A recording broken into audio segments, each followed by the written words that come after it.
granjero crecieron tanto que decidió dejar la agricultura para dedicarse a producir grasa a tiempo completo, ¿no?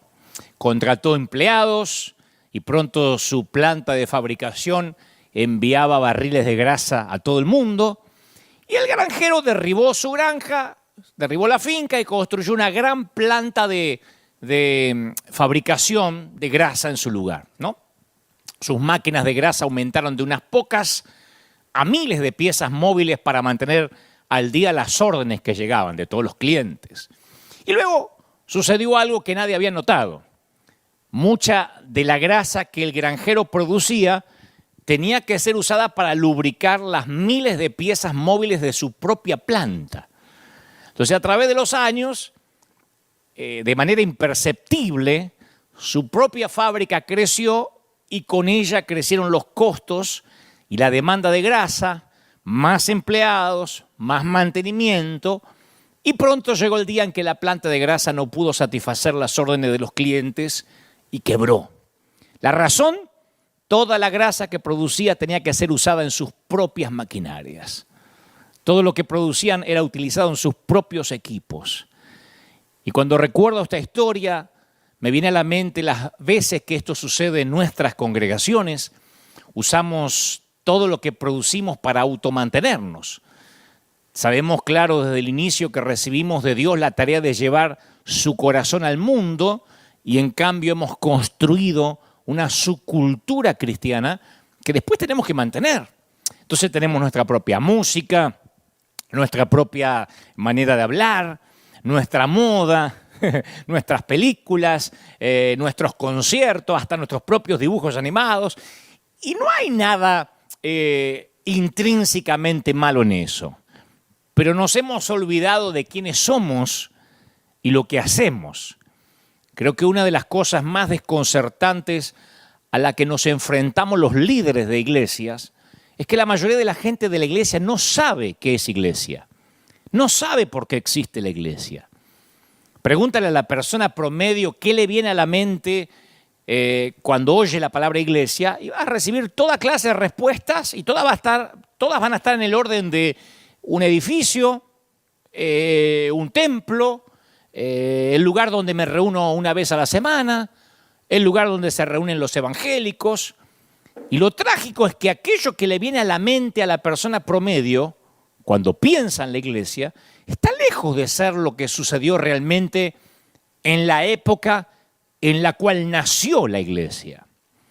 Porque en sus principios la iglesia era un movimiento con un mensaje muy centrado en una misión mundial. Y la dirigían hombres y mujeres que no eran alimentados por lo que creían, sino por lo que habían visto. Eran testigos oculares. Así empezó la iglesia. Y ese simple hecho pone a la iglesia en una categoría diferente con respecto a todos los demás movimientos religiosos que se han producido en la historia del mundo. Porque al fin y al cabo, no fueron las enseñanzas de Jesús, la filosofía de Jesús, la que enviaron a sus seguidores a las calles y a las 4 esquinas del mundo antiguo. Fue su resurrección.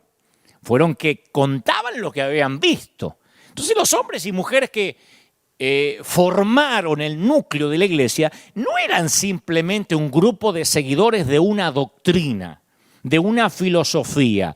Eran los testigos de un acontecimiento. Eran los testigos de un movimiento. Y sin querer le fuimos quitando el mover al movimiento, aunque parezca un juego de palabras. Le fuimos quitando el mover al movimiento. El problema de la iglesia es que una vez que se legalizó, se organizó. Una vez legalizada, fue organizada. Insoportablemente organizada.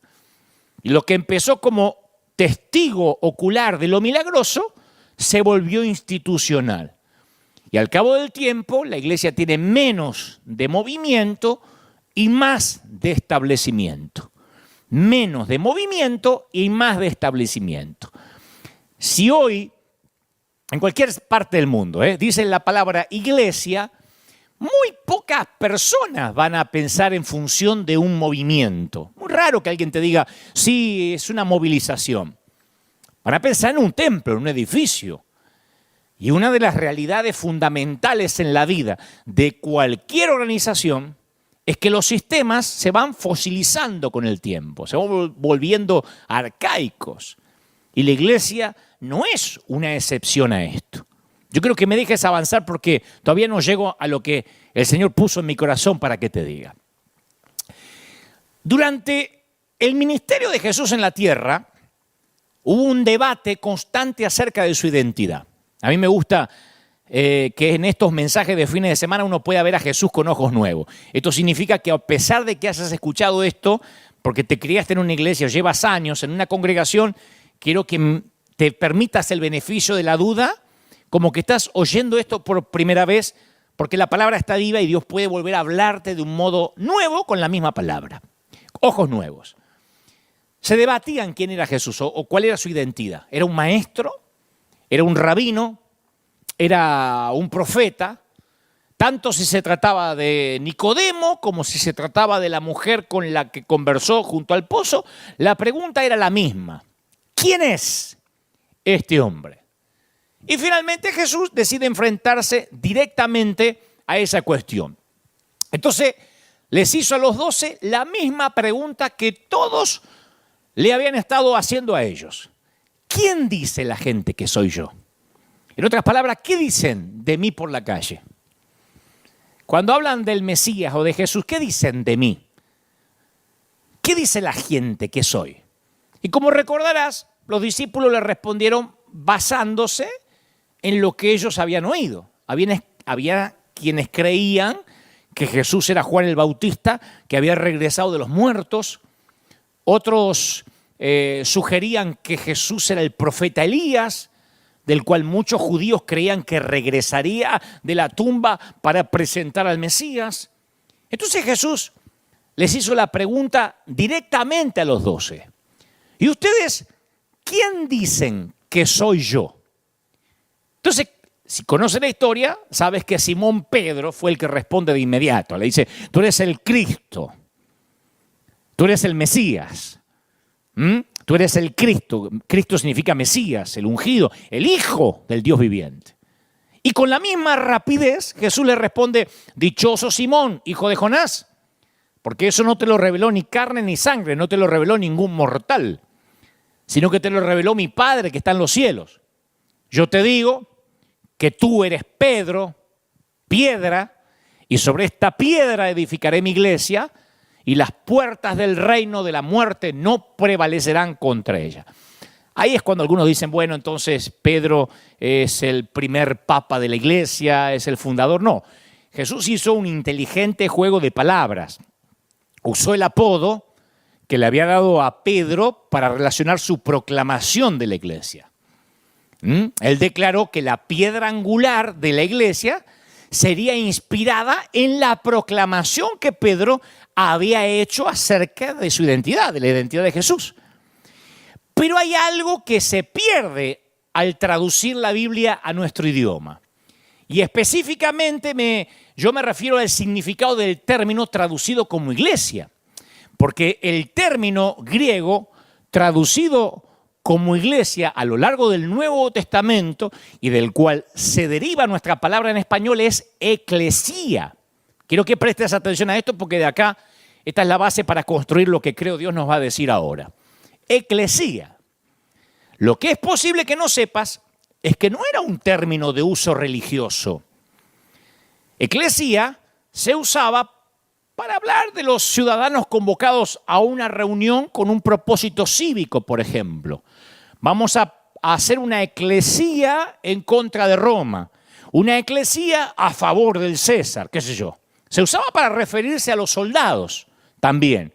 Vamos a hacer una eclesía con un propósito militar. O sea que una eclesía era una reunión o asamblea de personas que habían sido convocadas con un propósito concreto. Y la palabra eclesía nunca se refirió a un edificio, a un lugar específico. Se refería a un movimiento, a una reunión, a una asamblea, no a un lugar. Y los oyentes de Jesús estaban familiarizados con este término. Tanto en la literatura secular como en la literatura sagrada, la palabra eclesía siempre se refería a una reunión de personas unidas por una identidad y una razón de ser que les eran comunes. Entonces, cuando Jesús usa este término, los discípulos entendieron que estaba diciendo: voy a edificar mi propia asamblea de personas, mi propio movimiento de gente, y el cimiento de ese movimiento voy a ser yo. Si la palabra griega, escucha esto, que a mí siempre me llamó la atención, esto me voló la tapa de los sesos.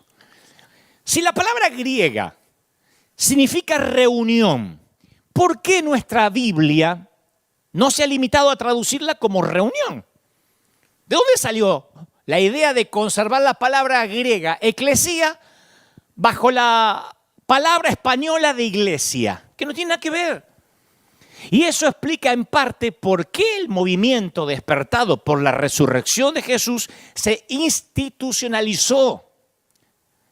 Eso explica por qué la mayoría de la gente piensa que la iglesia es un edificio hasta el día de hoy. Un templo o un lugar. Eso hace que la gente le agarre ataque de caspa cuando dice: cerraron las iglesias. Y me incluyo. Uno al principio siente un montón de valga la redundancia, sentimientos encontrados cuando cierran lo que nosotros creemos que es la iglesia.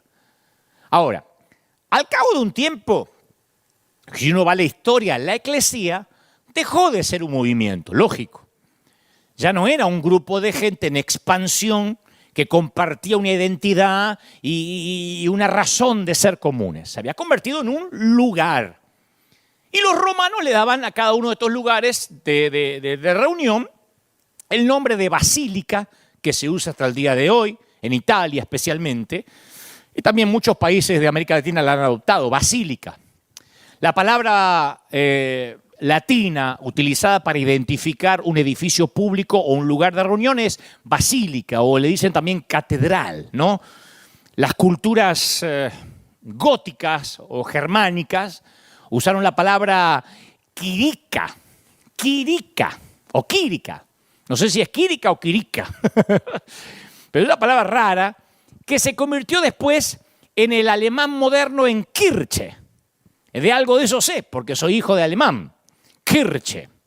Entonces, Kirche era la palabra que se empezó a utilizar a través del alemán moderno. La palabra significaba casa del Señor. Si alguien decía Kirche, era casa del Señor. Y se usaba para referirse a todo lugar de reunión religioso. Yo sé que la palabra church, iglesia, no es una traducción del griego, es una sustitución del griego. Y es una mala sustitución. El término alemán Kirche y el vocablo griego eclesía son dos cosas diferentes. Y yo sé que alguno por ahí dice: ¿y a dónde vas con todo esto? Pará. A lo argentino me salió, pará. Un Kirche es un lugar.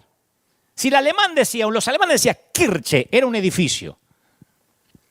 Una eclesía, según el Señor Jesucristo, es una reunión de personas con un propósito determinado, en un movimiento en expansión. Cuando Él dijo: sobre esta piedra edificaré, dijo mi eclesía, no dijo mi Kirche. Las puertas de una Kirche se pueden ver, una basílica. Las puertas de la eclesía de Jesús no se ven. Y con los años, la iglesia ya no era un movimiento edificado sobre la comprensión de quién es Jesús y de que dejó la tumba vacía. Se había convertido en sinónimo de un local, de un templo, de una denominación. Y lo peor es que cualquiera que fuera que controlara el edificio de la iglesia, el Kirche, era también el que controlaba la iglesia, la congregación. El dueño. Sea pastor, el sacerdote, el rabino, el obispo, quien sea, el apóstol. Quien quiera que fuera el que controla el edificio de la iglesia, controla las escrituras y controla su interpretación. Y si a eso le sumas el misticismo, todo lo que hace ese que controla el edificio es poner distancia entre los oyentes y el líder que controla esa iglesia. Porque el misticismo comunica de que quien controla la iglesia está más cerca de Dios de lo que sus ovejas jamás van a poder estar. Viste que lo místico crea misterio. ¡Oh! Y con el misterio viene el temor. Y a los líderes nos gusta el misterio. Aleluya, estoy ungido. Vos viniste en Uber, pero yo vine en carro de fuego. Y eso pone al que controla la iglesia al timón de la nave. Y una vez que el líder logra que sus oyentes piensen que él es alguien especial, porque él controla el Kirche, la iglesia, lo tratan de una manera especial. Es como el capataz, ¿no? El que tiene las llaves. Diferente a lo que el Señor pensó cuando ideó un movimiento. Cuando hablamos de un edificio siempre hay un dueño de ese edificio, que puede ser el pastor, el apóstol, quien sea.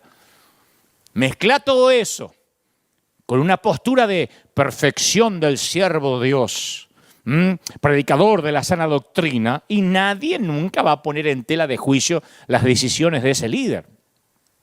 Capaz que su cónyuge y sus hijos, que lo conocen en la intimidad, saben que es un hipócrita. Pero como suele suceder, su cónyuge se acostumbra a la buena vida, al dinero, al reconocimiento, así que no dice nada. Sus hijos a lo mejor son un desastre, pero se trata de tapar. Porque para controlar a una iglesia hay que mantenerse alejado de los evangelios, de las enseñanzas de Jesús y del ejemplo de Jesús. Los evangelios podrían ser un peligro para los que quieren controlar la iglesia. Si vas a querer controlar la iglesia como un negocio propio de nepotismo, no te conviene salir nunca del Antiguo Testamento. Es más fácil forzar las interpretaciones desde Génesis en adelante, pero no cruces más allá de Malaquías porque no te va a gustar lo que sigas leyendo. A partir de Mateo, las cosas se ponen feas para el que quiere controlar como un capataz la iglesia. A partir de Mateo no hay nada que controlar, todo es un movimiento. A partir de Mateo no hay edificios, es Jesús en las calles. No está casi predicando nunca en las sinagogas, está con los que les encanta estar dentro del edificio, no quieren estar con la gente afuera. Y Jesús le encanta estar con la gente afuera y no dentro del edificio. Y por lo general, quien dice tener un llamado, no piensa en un movimiento, piensa en una iglesia como templo.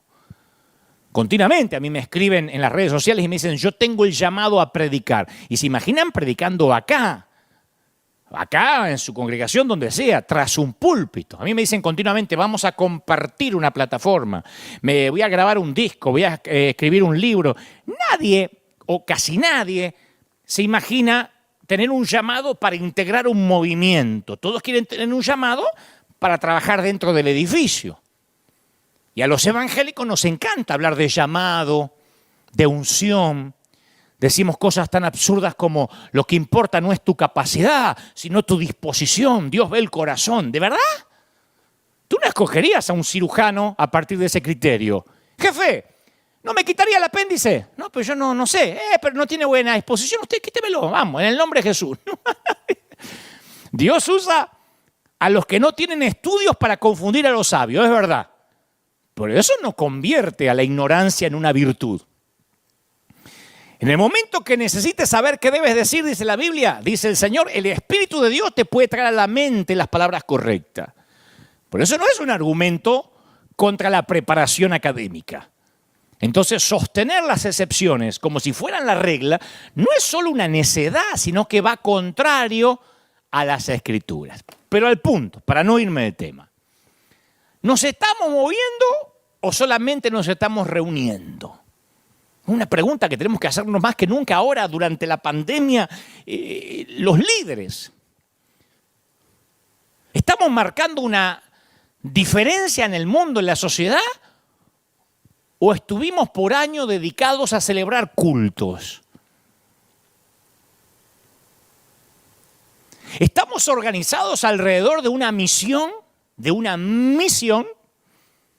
¿O estamos organizados alrededor de un anticuado modelo de ministerio heredado de la generación pasada?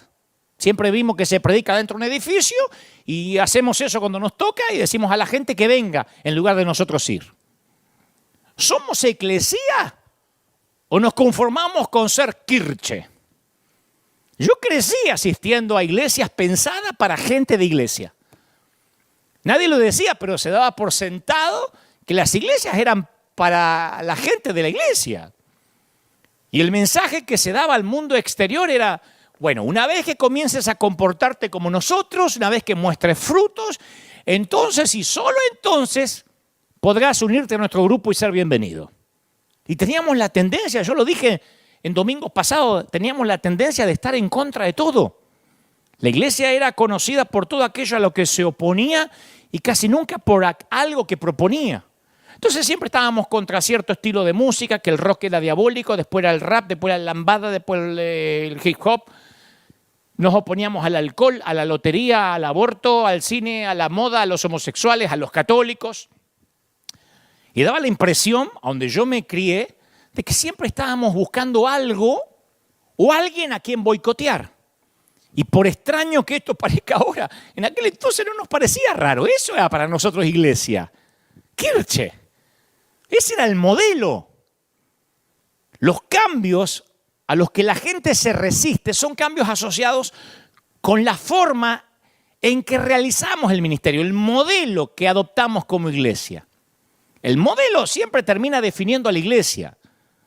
Yo tenía un pastor alemán, siempre aclaro, no un perro, un pastor nacido en Alemania, que decía, así es como se hacen las cosas aquí. Así lo hemos hecho siempre y así se va a hacer. Punto. No había lugar de discusión, no había debate posible. Así hacemos las cosas acá. Ese es el modelo.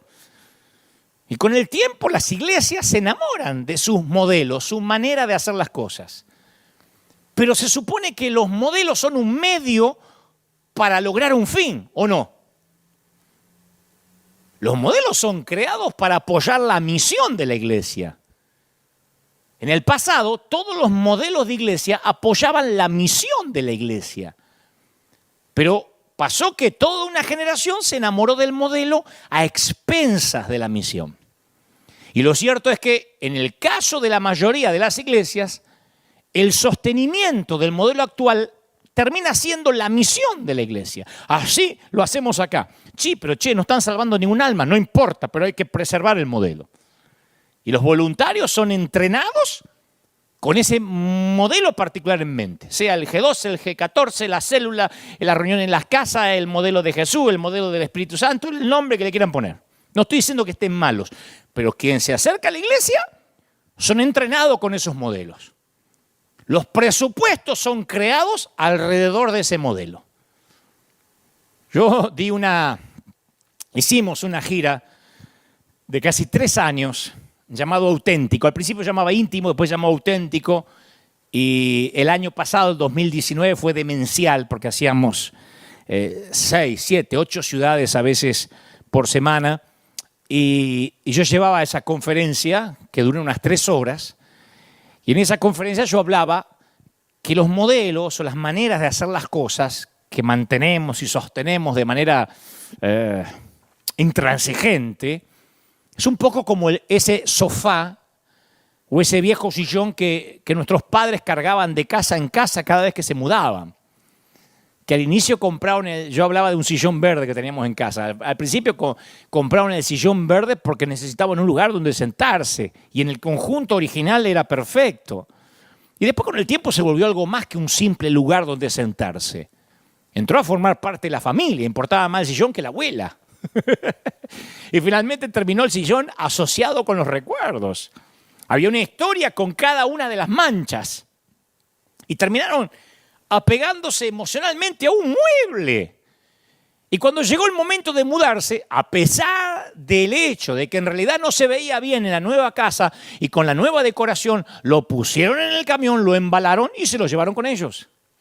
Y unos cuantos años más tarde lo vuelven a embalar o a empacar y se mudan con el sillón de vuelta. Y ese sillón verde no pega con nada. Está descolorido, está lleno de agujeros, pero no se pueden desprender de él. Porque lo que comenzó como una solución a un problema, ¿a dónde nos vamos a sentar? Ahora se convirtió en una mascota. Pero lleva esa misma dinámica a la vida de la iglesia y es devastador. Con un sillón uno se ríe, pero en la dinámica de una iglesia es terrible. Nos enamoramos de una manera de hacer las cosas y descuidamos la misión. Es que así se hacen las cosas. Hay iglesias que dicen, es que hay que cantar el himno. Si no cantan el himno, no se puede orar por los niños. Hay que cantar, los niños son de Cristo. Si no, el niño no es bendecido. O sea, nos aferramos, estoy hablando cualquier ejemplo, como eso, a cosas más serias. Entonces, con el tiempo llega una generación que dice, yo no me voy a sentar en ese sillón verde, no me voy a sentar en sus sofás viejos. Y esa generación se marcha para ir a sentarse a otro lugar. Tiene otra manera de concebir la iglesia. Hay hasta hace muy poco en las redes hay un montón de gente diciendo, yo me estoy congregando online, estoy enviando mi ofrenda y me siento bien. Y a algunos líderes les agarra ataque de caspa, les agarra urticaria, porque esa no es la manera. Pero hay una generación que dice, nosotros nos respondemos a veces mal. ¿Cómo respondemos? Y no nos gusta cuando hay cambios, pero no comprendemos por qué la siguiente generación no quiere regresar a lo mismo que dejó atrás. La iglesia va a cambiar. Cuando esta pandemia termine, la iglesia ya no va a ser lo que era, va a cambiar. Y esto no es por Satanás, esto viene de Dios. Nosotros no podemos comprender por qué los jóvenes no quieren regresar a sentarse a nuestros sofás feos y anticuados. No nos cabe en la cabeza por qué razón no quieren valorar las historias asociadas con nuestras manchas. Los modelos de ministerio que no sostienen la misión de la iglesia terminan impidiendo esa misión y, lo que es peor, convirtiéndose en la misión. Una de las razones por las que muchas iglesias están vacías, y no hablo de ahora, hablo de antes que empiece el COVID-19, iglesias que no pueden crecer, iglesias que tienen asientos vacíos, es que los líderes de la iglesia aman más su forma de hacer las cosas, sus modelos, que a la gente. Por eso nosotros decidimos en River, con todos nuestros errores, pero decidimos lanzarnos al mercado de la gente sin iglesia, la gente rota, que es un mercado grandísimo y casi no tenemos competencia alguna. Dijimos, vamos a hacer una iglesia que pueden venir todos. Nuestro reto consiste en asegurarnos de que permanecemos en el desafío de predicar un evangelio para gente rota. Y cuando a veces nos dan ganas de decir, che, la verdad que esta gente es muy complicada, nos pegamos cachetazos entre nosotros y decimos, hay que recordar que fuimos llamados a la gente rota. Y si no, el cachetazo nos lo da Dios. Y para lograr esto no nos atrevemos a enamorarnos de nuestra manera de hacer las cosas. Siempre estamos diciendo, bueno, a lo mejor esto de amueblar casas no va a poder mantenerse siempre. A lo mejor esto de enviar dinero a los países, tenemos que estar atentos si Dios quiere que cambiemos la estrategia. Yo por lo menos tengo terror de empezar a repetirme a mí mismo y no permitirle al Señor que me dé una nueva estrategia. Cuando yo llegué a este país, voy a hablar de acá, de Estados Unidos, después al que le quepa el poncho que se lo pone, ¿no? Pero yo me percaté que la misión de muchas iglesias consiste en pagar las cuentas. Si se pagan las cuentas está todo bien. Si el pastor tiene un buen salario y se paga el salario de otros que están en la plantilla de empleados y todo se puede sostener, está todo perfecto. La mayoría de las iglesias locales no sienten urgencia alguna con respecto a nada, hasta que la plata empieza a faltar. Cuando el dinero empieza a escasear, entonces de repente hay una gran preocupación en todo el mundo de ganar almas. O sea que una iglesia, estoy hablando de acá, no todos, hay excepciones, pero una iglesia puede pasar años sin bautizar a nadie, más que a algún par de niños que son los hijos de los mismos creyentes, y nada les va a preocupar. Una iglesia se puede pasar una década, 2 décadas, sin una sola decisión de fe. Y nadie convoca una reunión de emergencia para ver qué está pasando. Pero no se llega a cubrir el presupuesto durante 3, 4 meses seguidos, o llega una pandemia. ¡Ah! Todo el mundo está preocupado. Empiezan a hablar de cambio de paradigma, que tenemos que buscar las maneras, las formas para que la gente regrese. O sea, no que hayan tenido un encuentro con Dios. Lo que los hizo caer de rodillas fue un encuentro con una hoja de cálculos de Excel. Y una vez que pasa la crisis financiera, todo vuelve a ser como antes. Yo lo viví con iglesias gringas. Yo le decía, pero tenemos que salvar almas. Oh, no, está entrando dinero. Sí, pero vieron que hay tanta gente para salvar y tanta silla vacía. Oh, tranquilo, está entrando dinero. Mientras que haya dinero no hay problema. No me afecta mi cheque. Cuando empieza a escasear el dinero, todo el mundo empieza a decir, uy, tenemos que cambiar. La trágica realidad es que hay una gran mayoría de iglesias que no están dispuestas a cambiar mientras que las finanzas no las obliguen a hacerlo. Y Jesús se tuvo que enfrentar con esta misma dinámica, porque a los fariseos les encantaba su modelo. Claro, alegaban que era el modelo de Moisés, no lo habían inventado ellos. Pero cuando llegó el siglo I, se le habían añadido, lo habían adaptado de tal manera que el sistema de aquellos tiempos era una sombra de lo que Dios le había dicho a Moisés.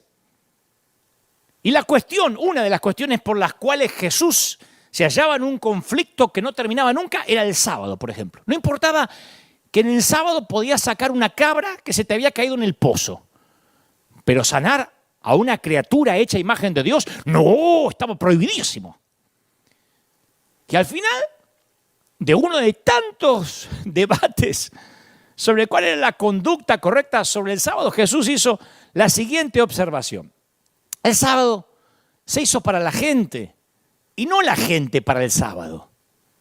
El sábado se hizo para la gente no se hizo para el sábado. Los fariseos tenían las cosas al revés.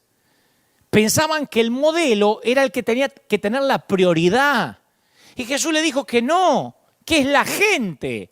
Es la gente la que tiene la prioridad. El sábado, y con él toda la ley, había sido promulgado para beneficio de la nación de Israel. Pero Dios nunca tuvo la intención de que los judíos sirvieran a la ley. Lo que quería era que los sirvieran a Él. La ley era un medio para llegar a un fin. Dios quería que los judíos amaran a su prójimo. La ley era también un medio para llegar a ese fin. No te olvides que Jesús murió a manos de unos hombres que estaban convencidos de estar cumpliendo con la voluntad de Dios, Hombres que estaban dedicados a proteger la ley y la sana doctrina. En manos de ellos murió Jesús. Y lo trágico es que la protegían y la defendían, pero dejaban fuera la razón misma de la existencia de esa ley. Entonces la iglesia, viniéndonos más para acá, está llena de ejemplos de lo que sucede cuando nosotros nos enamoramos de un modelo y perdemos de vista la razón por la cual la iglesia fue instituida. ¿Tiene sentido lo que trato de decir? Una iglesia que pierde la razón por la cual fue instituida, que es eclesía, un movimiento, no puede avanzar. No puede recuperar su visión. Están atados a un modelo que ya no sirve al propósito original. Y llega un momento en el cual todas las ideas nuevas e innovadoras que hubo hace 10 años atrás, 20 años atrás, 30 años atrás, se transforman hoy en tradición. Como digo siempre, cuando aprendemos el cómo hacerlo y olvidamos el por qué, es la serpiente en el desierto. Estamos adorando una vaca sagrada. Cuando tomamos la Santa Cena una vez por mes, decimos, participe, hermano, tomad, comed, esto es mi cuerpo, que vosotros partido, haced esto todas las veces que viene, memoria a mí. Cuando aprendemos cómo tomar la Santa Cena y olvidamos el por qué, preferimos no tomarla. Lo mismo el bautismo. Si se parece a un baño, más que a entender que estoy muriendo y naciendo de vuelta, prefiero que no te bautices. Cuando aprendemos que para aceptar a Cristo hay que pasar al frente y repetir una oración y la gente repite como el loro, Señor Jesús, te recibo en mi corazón, acepta.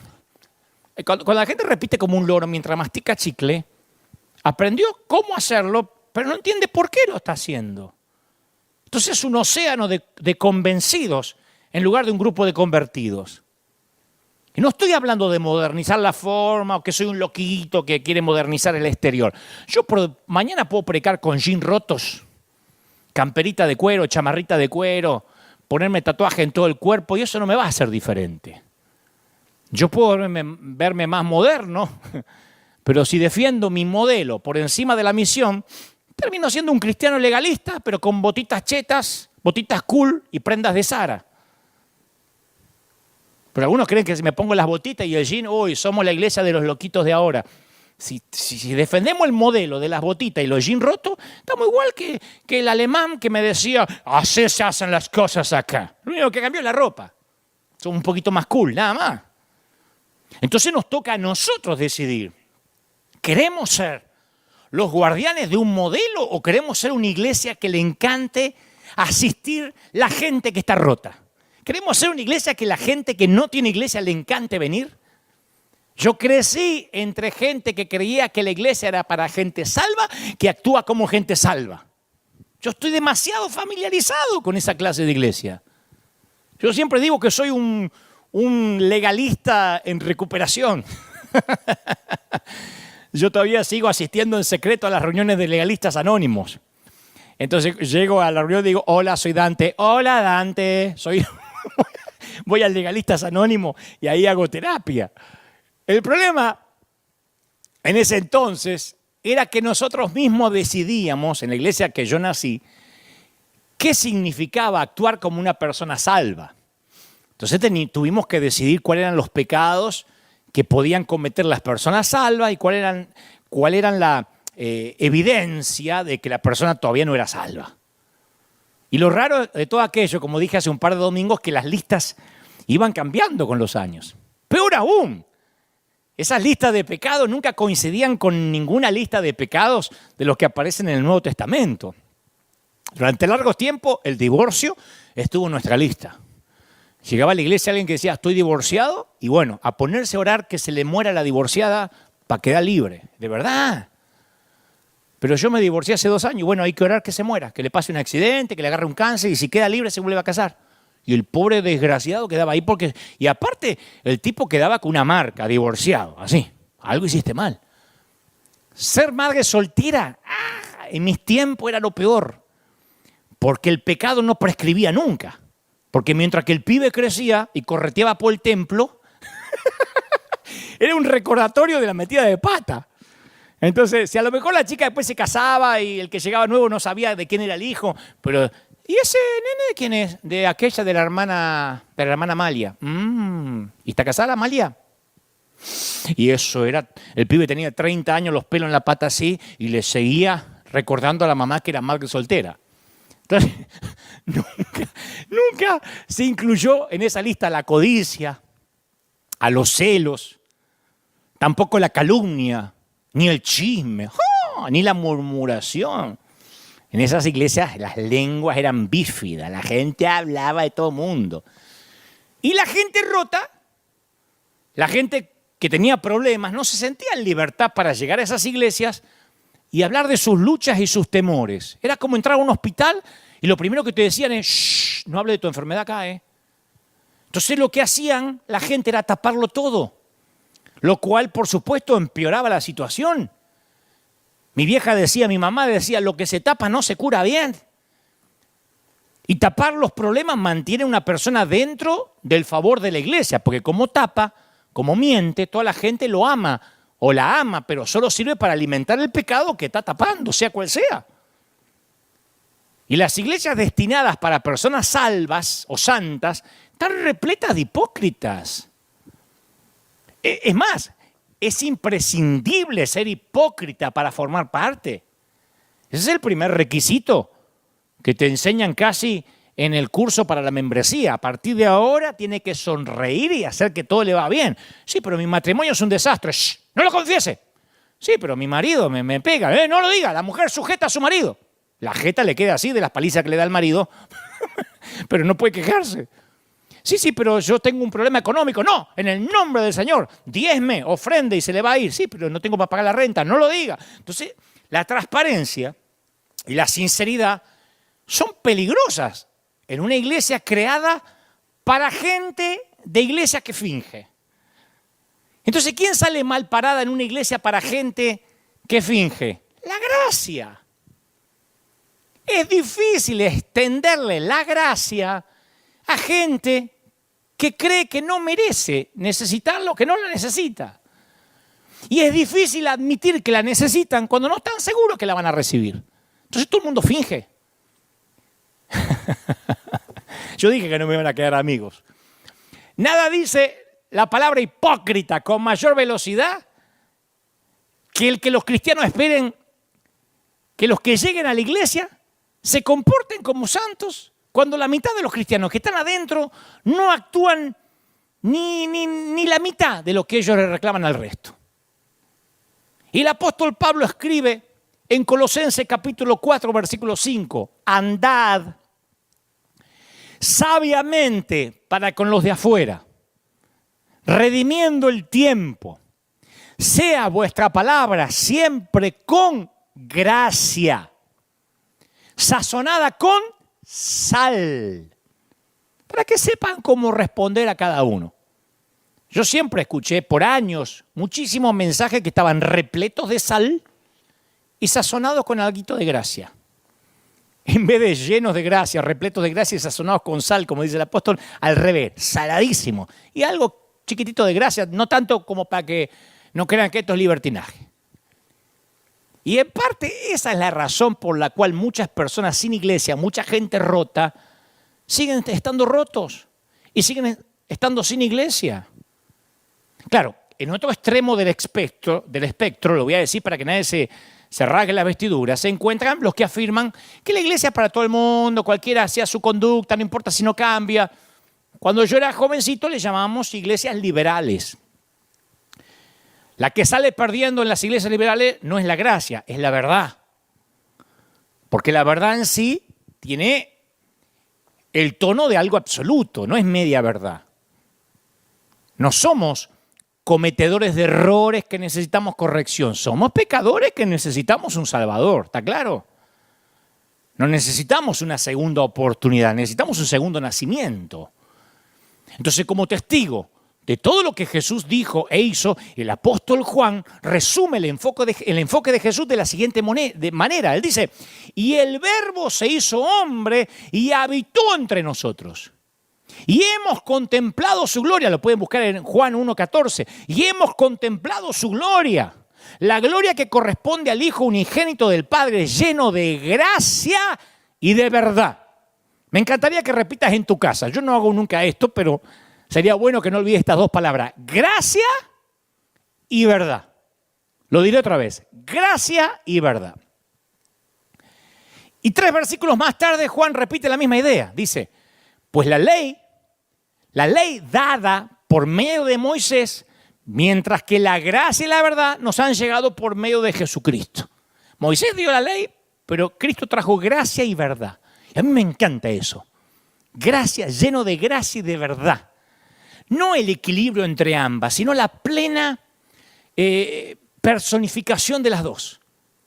Quiero que prestes atención a esto porque te va a volar la cabeza como me la voló a mí. Jesús no vino para conseguir un equilibrio entre gracia y verdad. A ver, ¿qué ponemos de gracia y qué ponemos de verdad? Para que no se nos haga una iglesia muy legalista, ni tampoco una iglesia muy libertina. Vino y trajo una medida plena de ambas. Juan lo vio con sus propios ojos. Él observaba cómo Jesús aplicaba la plenitud de la gracia y la verdad en todas las personas con las que se encontraba. Juan estaba entre la multitud cuando Jesús le dijo a la mujer atrapada en adulterio, tampoco yo te condeno. Vete y no vuelvas a pecar. En otras palabras, sos una pecadora, lo que hiciste es pecado, está mal, pues yo no te condeno. No te voy a dar lo que te mereces. Te estoy otorgando precisamente aquello que no te mereces, la gracia. Entonces Jesús ahí no trató de lograr un equilibrio entre la gracia y verdad. Bueno, tampoco sos tan adúltera para decir que bruta, que adúltera. No, te estás haciendo mal. No rebajó la ley. No le puso tampoco condiciones a la gracia. Bueno, adúltera, da 3 meses de fruto. A ver si podés tener el calzón en su lugar por 3 meses y te doy gracia. No, le dio la verdad y le dio la gracia. Le dio una dosis completa de ambas cosas. Entonces nuestra comprensión incorrecta de la gracia que Jesús enseñó Es la que nos deja la sensación de que la gracia va a hacer que la gente se salga con la suya. Dante, no hables tanto de la gracia, que la gente va a empezar a fumar, a chupar. La gente se va a ir por ahí a acostarse con cualquiera. ¡No! Y a su vez, nuestra aplicación errónea de la verdad es la que hace que la gente se sienta condenada y no quiera venir más a la iglesia. ¿Qué voy a ir a la iglesia si me hicieron sentir peor? Hasta demonio me dijeron desde el púlpito. Ahora, en Jesús descubrimos que las cosas no tienen por qué ser así. La gracia no rebaja el nivel de gravedad del pecado para hacerlo más digerible. No le llamemos pecado, llamémosles error. Es pecado. Cuando seguimos a Jesús, a través de los evangelios lo hallamos reconociendo plenamente lo que implica el pecado, al mismo tiempo que no condena a los pecadores, los perdona. Al único grupo de personas a las que él condenaba continuamente eran los religiosos incapaces de otorgar gracia. Las mismas personas que hacían mal uso de la verdad para controlar por medio de la culpa, el temor y la condenación, los que siempre quisieron controlar el templo. Entonces es fácil crear un modelo de iglesia en que todo es verdad y todo es doctrina. No se corte el cabello, cuidado con la falda. ¿Cómo se ajustó el cabello? Fíjate si tiene muy ajustada la falda aquella. Que no se ande depilando. ¿Por qué se puso un tatuaje? Averiguá si ese tatuaje lo traía de antes o se lo puso ahora. Es fácil hacer una iglesia con verdad. Y debe ser más fácil crear un modelo de iglesia donde todo es gracia. Pero Jesús no dejó en la mesa ninguna de las dos opciones. Déjame decirte esto. Lee los evangelios y te va a costar mucho trabajo encontrar un solo ejemplo, yo te desafío, en que Jesús haya sido justicia equitativa. O sea, escogió 12 apóstoles entre centenares que había, 12. Les dio un trato preferencial a 3 de los 12, que los demás no tuvieron. No sanó a todos, no alimentó a todas las multitudes hambrientas, porque Jesús no era un socialista, no era, a ver, repartan, ¿cuánto sobró? Repartan a los otros también, todo el mundo tiene que tener lo mismo, no. Se detuvo en medio de un desfile para invitarse por sí mismo a la casa de Zaqueo. ¿Por qué Zaqueo? No sabemos, ¿por qué no otro? ¿Por qué no gente más pura? Se aseguró que unos extraños siguieran con vida, pero permitió que muriera Lázaro. ¿Y qué me dicen del estanque de Betesda? Jesús dice que escogió un solo hombre entre muchos enfermos, porque se nos va eso, ¿eh? Decimos, el milagro de Betesda. Había un montón de enfermos, ciegos, cojos, paralíticos. Yo me lo imagino a Jesús caminando en puntita de pie así, diciendo permiso, perdón, con permiso, hasta que alcanza al único. Se inclina y le dice, ¿quieres quedar sano? Y Jesús lo sana. Y lo sana solo él. Y después se abre paso, permiso, chico, permiso, porque no es una cruzada de sanidad. Y se va entre la gente seguido por el tipo que había sido sanado. ¿Se lo imaginan? Eso no es justo. Ahora, a ver qué te parece esto. Le dice al joven rico que para ganar la vida eterna, ¿se acuerdan? ¿Qué tiene que hacer? Vender todo y unirse al grupo de los muchachos que lo acompañaban. Y unos meses más tarde le susurra al criminal crucificado con el que se encontró ese mismo día, que hoy se van a encontrar en el paraíso. ¿Por qué no le pide lo mismo que le pidió al joven rico? ¿En serio? ¿De verdad? Uno de ellos tiene que consagrar el resto de su vida a Jesús y todas sus finanzas, y el otro se cuela cuando queda un minuto en el reloj. Y así puedo seguir y seguir. Hay como una aparente incoherencia de Jesús que volvía loco a los líderes religiosos. Los volvía loco. Y cuando leemos el Nuevo Testamento, también nosotros nos volvemos locos, no lo podemos explicar. Y Juan lo atribuye al compromiso de Jesús inquebrantable con la gracia y la verdad. Me da la impresión de que en algún lugar, en medio de esa aparente falta de justicia o incoherencia, o esa falta de constancia de Jesús, o esa falta de equidad o de socialismo, hay una pista sobre la forma en que debemos operar como iglesia hasta el día de hoy. Yo trabajé mucho en iglesias que han tratado de ser justas. Vamos a operar justicia. Y después la justicia se convertía en una excusa para no comprometerse, para no amar. La búsqueda de una coherencia se convirtió en una excusa para no ayudar. Los líderes de la iglesia se escondían detrás de la excusa, y si lo hacemos por uno, después tenemos una fila, hay que hacerlo por todos. ¿Y por qué no salen a dar comida? ¿No? Si salimos a dar comida, van a pensar que somos un centro de beneficencia, no una iglesia. Se va a llenar de homeless, de linchera, de ciruja, de cartonero, como se le diga en cada país. Y ante esas palabras me parece escuchar a Jesús gritando, no, eso no, yo no actué así. Yo no decía, si no se puede sanar todo, no se sana nadie. Si no nos cuidamos, terminamos no haciendo nada por nadie porque no lo podemos hacer por todos. Y el mejor enfoque consiste en hacer por uno lo que quisieras hacer por todos. Porque para uno eso es la diferencia. Yo siempre agradezco que un pastor de Brasil le predicó a mi mamá. Mi mamá estaba enferma de cáncer, pesaba 35 kilos, no era conocida, la iglesia era chiquitita allá en el barrio del Viso, en Buenos Aires, y ese predicador se acercó y le predicó a mi mamá, no dijo, ¿y qué va a hacer la diferencia, la vieja esta, después le oro? Gracias a que le predicó a mi mamá, hoy su chiquito, que en ese entonces tenía 7 años, hoy te está predicando y estamos llegando a todo el mundo a través de esta plataforma.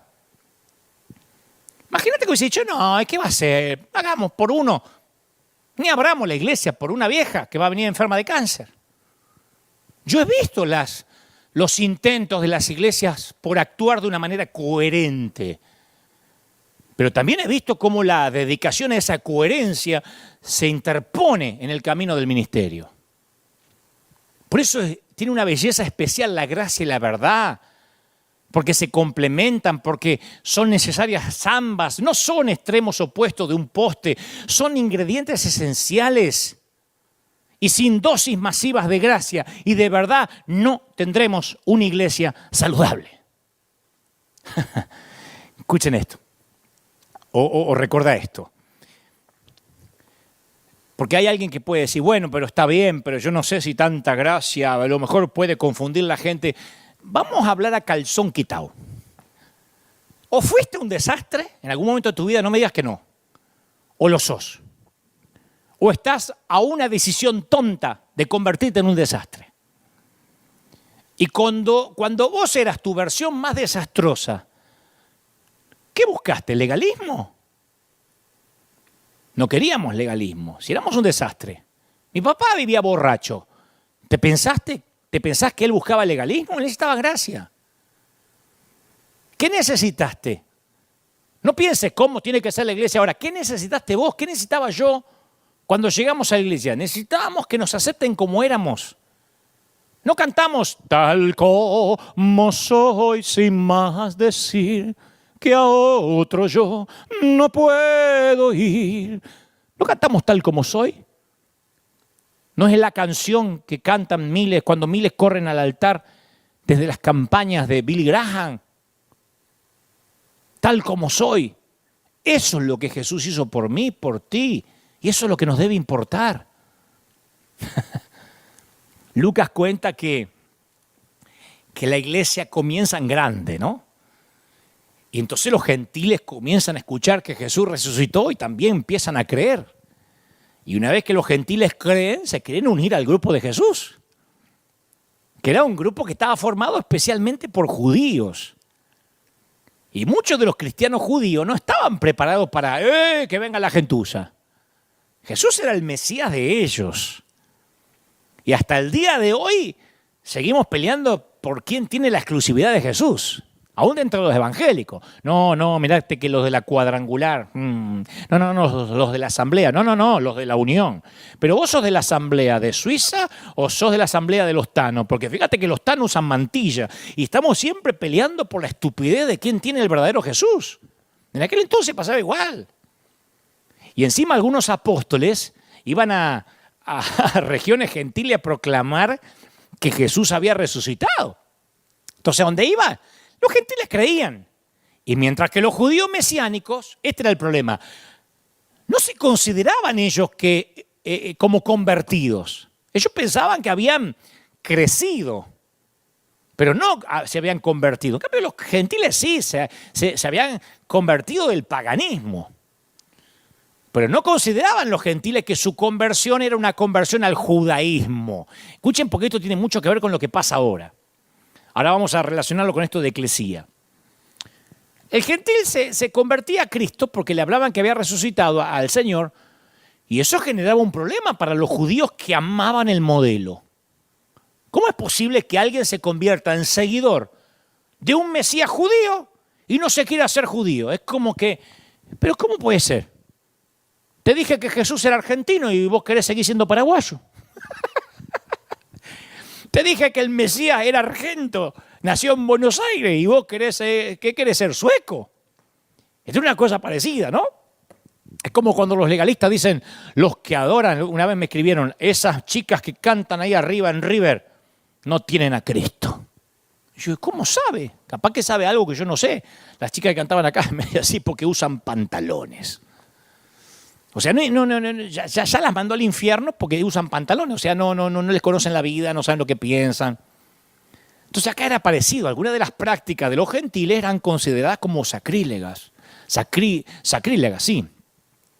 Como algo, como herejías. En especial los hábitos de alimentación. Aparte, estos tipos que se convertían no sabían nada acerca del sábado, de la purificación ceremonial, de las tradiciones. Entonces, ¿cuál era la solución? Exigirle a los gentiles que se hagan judíos. Había que dar una lista de cosas para hacer. Si convertirse al judaísmo hubiese sido sencillo, como decir, bueno, que estudien la teología hebrea, capaz que no hubiese sido un problema. Pero para los hombres significaba algo más que eso. Para hacerse judío tenían que pasar por una operación quirúrgica. Así como decimos nosotros, el domingo bautismo, traigan una toalla.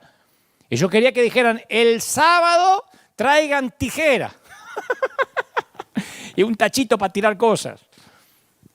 Hechos 15:1 dice, a menos que ustedes se circunciden conforme a la tradición de Moisés, no pueden ser salvos. Fíjate vos lo tipo.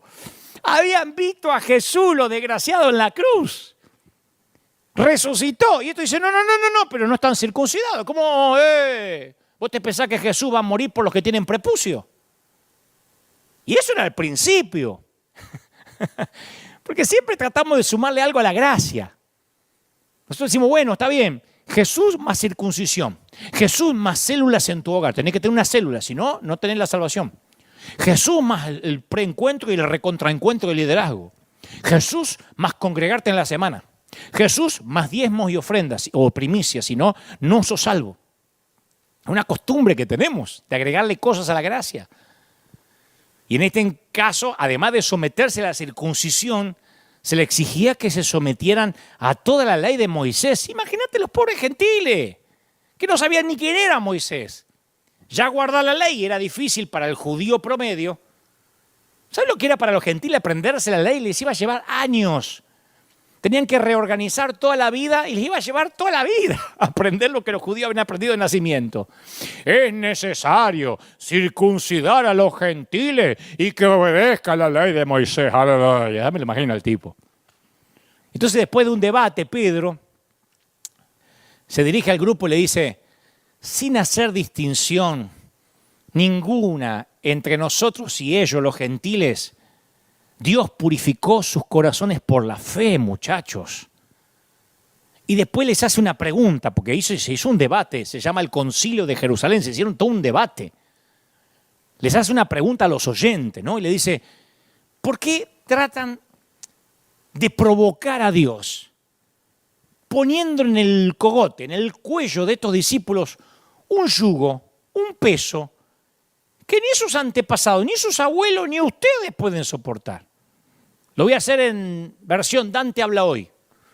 Judíos, muchachos, colegas, ¿a quién estamos engañando?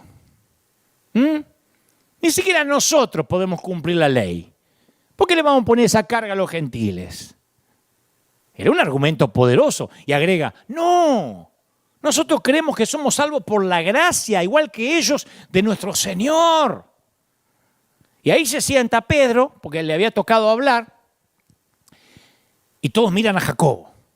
Porque Jacobo era el medio hermano de Jesús. Y era el líder más influyente en esa iglesia de Jerusalén. No te olvides que el hecho de que Jacobo aceptara a su propio medio hermano como Mesías, eso decía mucho. Y se nota por todo lo que dice las Escrituras que Jacobo había llegado tarde a la fe. Al parecer se vino a convencer sobre la identidad de Jesús después de su resurrección. Después que resucitó dijo, wow, yo era el medio hermano del Mesías. Así que Jacobo, después de citar un corto pasaje del profeta Amós, concluye con esto que me parece magnífico. Escribilo en las tablas de tu corazón, atalo a tu cuello. Esto de Jacobo, esto tiene que redefinir nuestra idea de iglesia. Está en Hechos 15, 19. Jacobo dice, muchachos, yo considero que hay que dejar de ponerle trabas a los gentiles que se convierten a Dios. Dejen de poner palos a la rueda, che. Me encanta esa declaración. Dejen de poner palos a la rueda. Yo me imprimí esa declaración de Jacobo. Dejen de poner carga a los gentiles. La tengo en mi oficina, la veo todos los días. Yo creo que la declaración de Jacobo debería ser el punto de referencia a partir del cual se deberían tomar todas las decisiones de la iglesia. Las iglesias no deberían hacer nada que dificulte de manera innecesaria que las personas se acerquen a Dios. Eso es ser piedra de tropiezo. No mirar los Simpson. Eso es ser piedra de tropiezo. Interponerse en el camino de los que quieren llegar a Dios.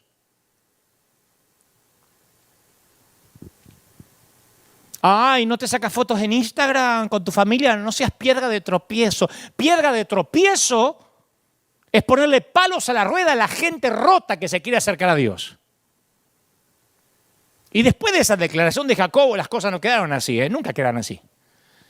Porque si estudiaste, aunque sea un cursito elemental de la historia de la iglesia, sabrás que siempre